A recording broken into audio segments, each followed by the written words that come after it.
Friends वर्षा दिनिया पाग को एमती गोटे गरमा गरम स्नैक्स तैयारी करंतु जहाँ समस्ते खाइबा पई पसंद करिवे। गोटे कप चाउलर अटा आउ दुईटी आलू रे तैयारी एमती सहज स्वादिष्ट आउ कुरकुरी नास्ता तैयारी करंतु जहाँ को गोटे थर बनै कि खाइले आपण बाहर रो स्नैक्स खाइबा भूली जिवे। कम समय रे भी तैयारी हो जाई थाए आउ बनैबा भी सहज होई थाए। तो चलंतु बनैबा स्टार्ट करिबा। Hi everyone, welcome to Radha's kitchen. प्रथमे गैस उपरे कड़ाई रे 2 कप पानी पकेइबा, हाफ चमच जुआणी पकेइबा। जुआणी पकेइबा द्वारा एथिरे भल फ्लेवर आसी थाए आउ डाइजेशन रे भी फायदा करि थाए। हाफ चमच लूण पकेइबा आउ 2 चमच तेल पकेइबा। किछि छोट कटा हेतिबा धनिया पत्र पकेइ नबा। मु एठी बहुत सारा धनिया पत्र काटिकी पकेइछि, बढ़िया बास्ना आसीबो एथिरे। भल से मिक्स करि नबा और एथिरे गोटे बॉयल आसीबा जाई छाड़ी नबा। जेतेबेले पानी रे अल्प टिके बॉयल आसी जिवो तापरे गैस रो फ्लेम को आमे लो कर नबा और गोटे कप चाउलर अटा एथिरे पकेइकी मिसै नबा। बारंबार कंटिन्यूअसली चलौथिबा। देखिबे धीरे धीरे डो परि तैयारी हे जिवो, माने पूरा सुखिला हे जिवो। तापरे किछि समय परे कड़ाई छाड़ीबा को लागिबो। जेमिति आमे चाउलर जंतुणी तैयारी करि थांती सेहि भली भाबरे आकु तैयारी करिबा। आकु कवर करिकी गैस ऑफ करि नबा। 5 रु 7 मिनिट छाड़ी नबा।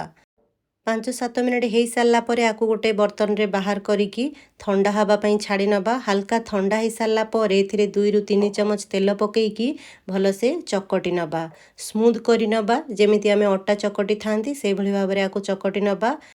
से बर्तन रे बारंबार चिपकुथिला सेति पई थाली को बाहर करी स्मूथ करि नेली। अल्प टिके तेल लगेइकी चकटिबे ताहाले लागिबनी। एबे गोटे छोट बाउल रे 2टी सिझा आलू को चकटिकी नबा। हाफ चमच लंका पाउडर, गोटे चमच धनिया पाउडर, हाफ चमच चाट मसाला पाउडर पकेइबा। आउ एथिरे गोटे पियाज को छोट छोट काटिकी पकेइबा।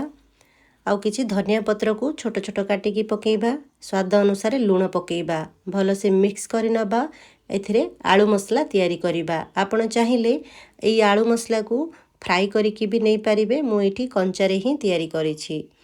आपण चाहिले एई आलू मसला रे किछि भजा हेतिबा चिना बादाम को क्रश करिकी भी पकेइ पारिबे। बढ़िया बास्ना आसीबो, सेथिरे भल लागिबो खाइबा पई। एबे जो आमे चाउल अटा रे जंतुणी तैयारी करथिले एथिरु गोटे छोट गुळा नबा। आकु गोटे गिन्ना परी शेप दबा। तापरे एथिरे गोटे चमच आलू मसला भरिबा। आकु कवर करिकी चेपटा करि नबा।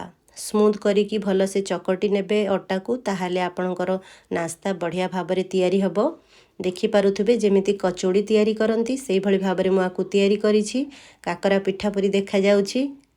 एई नास्ता को आलू कचौड़ी कहि थांती। एबे देखि पारुथुबे मु आ गोटे तैयारी करूछि। एबे एथरु अल्प टिके पोर्शन नेकी भल से चिकण करी गोल करि नबा। तापरे आकु गिन्नार शेप दबा।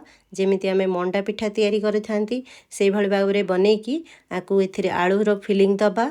तापरे भल से गोल करिकी अल्प टिके चेपटा करि नबा। देखि पारुथुबे एई भली भाबरे सब गुडी को बनेकी रखि नबा। तापरे फ्राई करिबा। एबे गैस उपरे कड़ाई रे तेल को मु भल से गरम करि नेइथिली। तेल भल से गरम हे सारला परे गैस रो फ्लेम को आमे मीडियम टू हाई रे रखिकी आकु फ्राई करिबा। तेल को आगो भल से गरम करिकी ही फ्राई करिबा। गोटे मिनिट हे सारला परे आकु आमे उल्टेबा, नहले भांगीबार चांस थाए। कचौड़ी सब भांगी जाई थाए आउ आलू मसला तेल रे पूरा भासी थाए।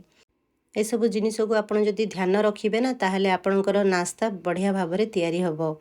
उल्टे पुल्टे याकू गोल्डन ब्राउन कलर आसीबा जाई फ्राई करिबा। बेसी लाल करिबेनी। गोल्डन ब्राउन कलर आसी गलानी, ऊपरे क्रिस्पी हे गलानी। आकु आमे बाहर कर नबा। सेम प्रोसेस रे सबु कचौड़ी गुडी को आमे फ्राई करि नबा। फ्रेंड्स एई नियंतु सुपर टेस्टी क्रिस्पी कुरकुरा और मजेदार हमर गरमा गरम आलू कचौड़ी रेडी हे गला। कचौड़ी बहुत फुला फुला तैयारी हेछि, ऊपरु क्रिस्पी भीतरु सॉफ्ट, बहुत ही टेस्टी तैयारी हेछि। तो फ्रेंड्स एई भली भाबरे जदि आपण आलू कचौड़ी तैयारी करिवे ना समस्ते खाइबा पई पसंद करिवे। आउ खास करिकी पिला माने आकु खाइबा पई बहुत पसंद करि थांती आउ बारंबार मांगी थांती। तो फ्रेंड्स वर्षा दिनिया ठंडा ठंडा पाग को एई भली गरमा गरम कचौड़ी तैयारी करंतु आउ चाहा सांगरे एंजॉय करंतु। वीडियोटी भल लागिले गोटे लाइक करिवे, शेयर करिवे आउ एई भली नुआ नुआ रेसिपीज देखिबा को हेले मोर चैनल को सब्सक्राइब करि नेबे। Friends bye.